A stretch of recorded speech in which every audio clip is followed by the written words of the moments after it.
All right, my friends, so for Unit 10 problems, getting back into probability, I know this one is a little bit fresher for us. Think about rolling 2 dice. Remember what this would actually mean, this 1, 2. It means that 1 dice showed up as a 1 when you're rolling 2 dice, and 1 dice showed up as a 2, right? That's what we mean by this. So what's the probability that we would shake 2 dice and end up with at least 1 5?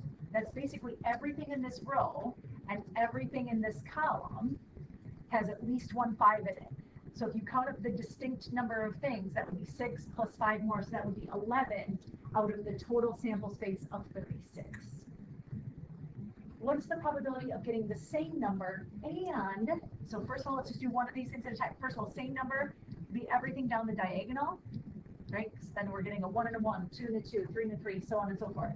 But, and the same number has to sum to an even number. Well, if we think about the sum would be 2 here, sum would be 4 here, sum would be 6 here. These are all going to sum to an even number, right? So we're really already summing to an even number. So there are 6 of those out of 36, which reduces to 1/6.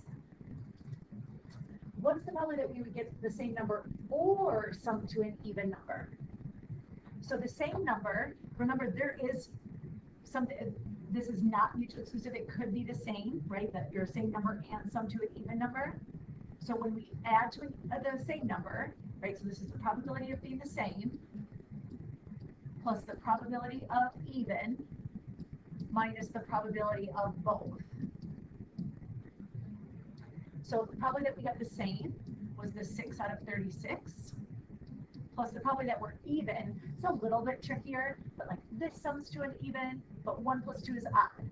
1 plus 3 is even, 1 plus 5 even. So if you kind of go through and start adding these up, I think you will find that half of them are even and half of them sum to an odd, right? So that would be half of 36. So then probability of getting an even would be 18 out of the 36, and then minus the probability of both, that was the 6 out of the 36 that we just figured out in part A, or in part B. So really, this part goes away and this part goes away, we end up with half on this. 18 out of 36 reduces to 1/2. Part D, what is the probability of rolling the same number and then rolling the same number again? So this is 2 events. I cannot stress this enough. If I pick up 2 die, shake them, and get the same number, we just established up here that there is a 6 out of 36 chance that that would happen, right? But then if I pick up the 2 die again and roll them again, they don't know if I've already gotten a 2 and a 2 or a 3 and a 3. So the chance of me getting doubles again or the same number again is still 6 out of 36. So this is, and then tells us this is a 2 events. So we have to multiply the probabilities together. So really the easier math here is to reduce this first and then multiply. And that's why we end up with 1 out of 36 here. Part E, remember that this vertical bar means given. So we're looking for the probability of rolling the same number, given that we've rolled at least 1 5. So let's come back to our sample space in the chart here. Given that we're already only talking about the at least 1 5 values, that's only these 11, right? These are the at least 1 5 options. What's the probability of rolling the same number? There's only 1 out of those 11 that is both the same number, 5 and 5. So it would be 1 out of the 11.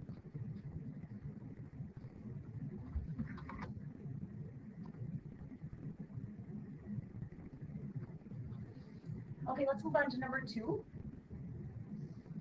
Charlie brought a bag of Hot Wheel cars to school to play with his friends. In the bag, he has 6 blue, 4 orange, 3 red, and 9 green cars. So if we add all the cars together, 6 plus 4 plus 3 plus 9, there should be 22 total cars. What is the probability that he's going to get a blue car or an orange car? Well, that would be 10, right? Because there's 6 blue and 4 orange. So that's 10 options out of the 22, which reduces to 5 11ths if he reaches into the bag. In part B, what is the probability of, remember this bar on top means not getting green. So out of the 22 cars, 9 of them are green, which means 13 of them are not green.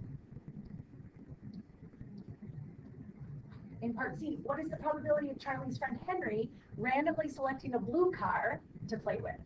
And then Charlie, so assuming Henry still has the car to play with, Charlie reaches into the bag and he randomly selects an orange car. So this is a two event again, two events. And because Henry is still holding his car, right? Arguably he's playing with it.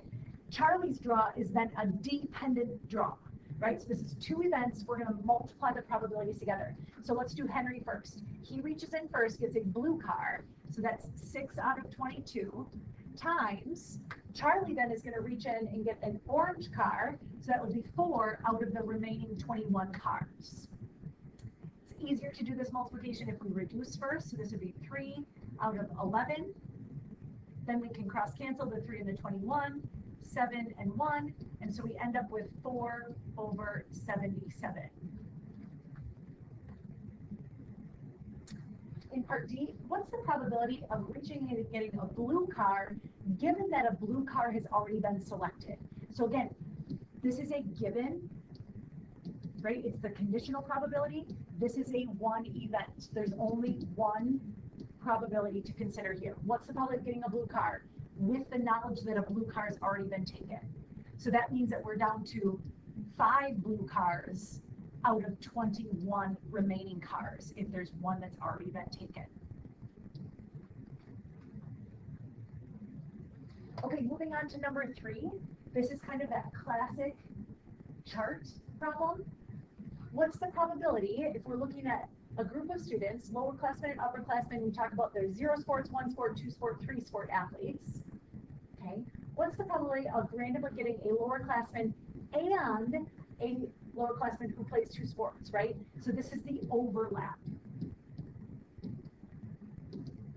So lowerclassman and plays 2 sports would be the 53 out of 315 students.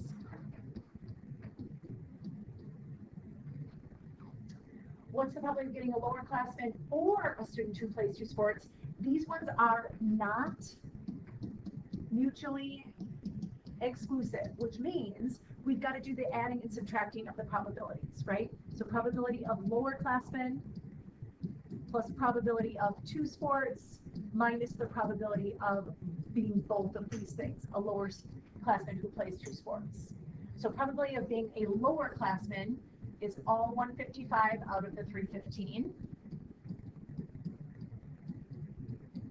Plus probability of being a 2-sport athlete is the 113 out of 315. Minus the probability of both is what we found up above. So that's the 53 out of 315.